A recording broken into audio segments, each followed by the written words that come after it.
Bueno, hoy vamos a meternos de lleno en una de esas historias que de verdad resuenan en lo más profundo de la experiencia humana. Hablamos, claro, del relato de Caín y Abel. Y es que esto va mucho más allá de un simple cuento antiguo, ¿eh? Es el primer drama familiar, la primera gran crisis de fe y, por desgracia, el origen de una violencia que, de alguna manera, aún nos persigue hoy en día. Así que, claro, tras la expulsión del Edén, la gran pregunta que queda en el aire es ¿y ahora qué? ¿Cómo empieza la humanidad a caminar por su cuenta en un mundo que ya no es perfecto? Pues bien, la respuesta, o al menos el principio de ella, nos llega a través de la historia de dos hermanos cuyas acciones iban a sentar un precedente, bueno, un precedente terrible. Aquí entramos ya en materia. La historia, desde el principio, nos planta delante a sus dos protagonistas y lo hace a través de un contraste que es clave para entenderlo todo. Y no es solo un tema de personalidades, sino de su conexión con la propia tierra. A ver, por un lado tenemos a Caín. Él es el primogénito, el que trabaja el suelo, el agricultor que en cierto modo somete a la tierra para que dé fruto. Y por otro lado está Abel, el segundo, que es pastor, el que guía y cuida de sus rebaños.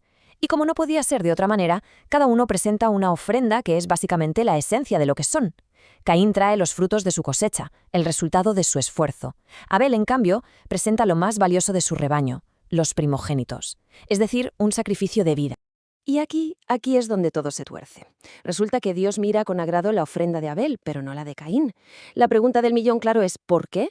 Las interpretaciones a lo largo de los siglos han sido muchas, que si la fe de Abel era más sincera, que si se requería una ofrenda de sangre, pero bueno, al final, sea cual sea la razón, el resultado es el mismo y es devastador. El corazón de Caín se llena de una ira, de un resentimiento que lo va a envenenar absolutamente todo. Pero fijaos, porque lo que pasa ahora es fascinante. En lugar de simplemente castigar o abandonar a Caín a su rabia, Dios habla con él. Le da una de las imágenes más potentes de toda la Biblia. Le dice que el pecado es como una fiera, ahí agazapada en la puerta, acechando. La advertencia es clarísima, pero también lo es el mensaje sobre su libre albedrío. Tú debes dominarlo. La pelota, por así decirlo, está en su tejado. La responsabilidad es solo suya. Pero la advertencia no sirve de nada, cae en saco roto. Ese resentimiento que tiene Caín se va cociendo por dentro hasta que se convierte en un plan. Y aquí la narración da un giro muy oscuro. Nos movemos del altar de las ofrendas a un campo solitario. Y entonces pasa, así de directo, así de brutal. El texto nos lo cuenta sin rodeos, el primer asesinato de la historia de la humanidad. Toda esa envidia que había empezado con una ofrenda rechazada culmina en el acto más terrible que uno puede imaginar, matar a su propio hermano. Y en medio de ese silencio, en ese campo, resuena una pregunta divina que ha traspasado los siglos. Caín, ¿dónde está tu hermano Abel? A ver, es obvio que Dios ya sabe la respuesta. No es una pregunta para conseguir información, es una pregunta para taladrar la conciencia de Caín, para darle una ultimísima oportunidad de decir la verdad.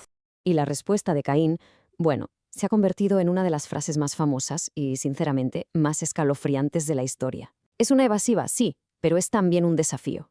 Con esa pregunta, Caín no solo está negando lo que ha hecho, está negando algo mucho más profundo, su responsabilidad fundamental hacia otra persona, hacia su propio hermano. Obviamente, la negación no les sirve de nada. Como dice el propio texto, la sangre de Abel clama desde la tierra. Así que ahora llegan las consecuencias, el juicio divino que va a marcar el resto de la vida de Caín. Y el castigo es, bueno, es poético y terrible a la vez, porque es un reflejo exacto de su crimen. Fijaos, primero, la misma tierra que se ha bebido la sangre de su hermano ahora se rebela contra él, ya no le dará sus frutos. Su identidad como agricultor destruida.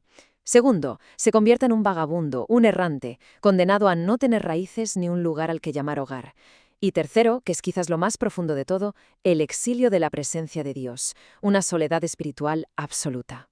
Y justo cuando piensas que ya no puede haber más, la historia da un giro totalmente inesperado. Caín tiene miedo, tiene pánico a que cualquiera lo encuentre y lo mate. Y Dios interviene. Pero, en lugar de añadir más castigo, le pone una marca, para protegerlo. Ojo, que esto es crucial entenderlo bien. La famosa marca de Caín no es un castigo. No es parte de la maldición. Es, increíblemente, un acto de gracia. Una señal de que la vida, e incluso la de un asesino, es sagrada. Pero claro, la historia de Caín no termina con su exilio, ni mucho menos. Lejos de desaparecer en la nada, Caín se convierte nada más y nada menos que en el fundador de la primera civilización. Y su legado va a ser una paradoja. una paradoja fascinante de creatividad por un lado y corrupción por el otro. La ironía es tremenda, ¿verdad? Caín, el hombre que fue condenado a vagar sin rumbo, es precisamente el que construye la primera ciudad. Es como un intento desesperado de crear por sí mismo esa seguridad y esa comunidad que ha perdido, pero al margen de Dios. Y su linaje se extiende generación tras generación y esta tendencia no hace más que intensificarse hasta que llegamos a un descendiente suyo que es, bastante notorio, Lamec.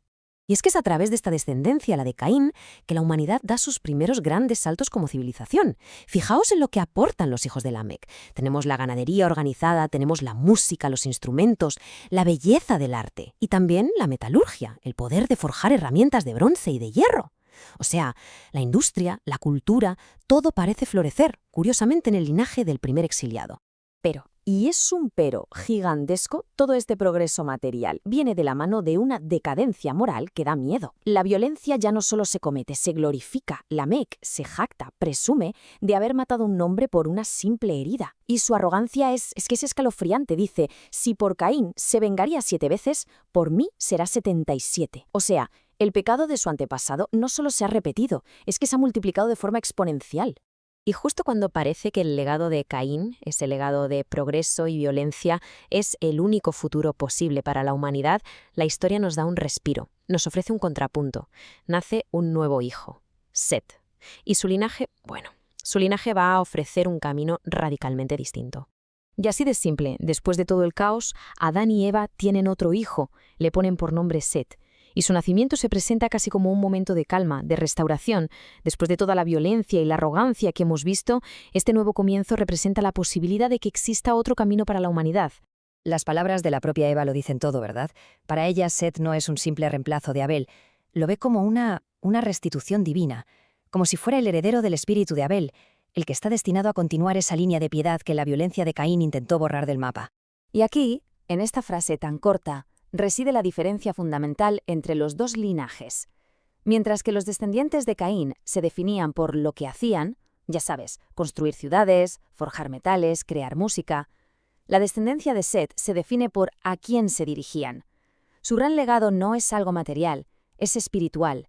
Fueron los primeros en empezar a invocar públicamente el nombre de Dios.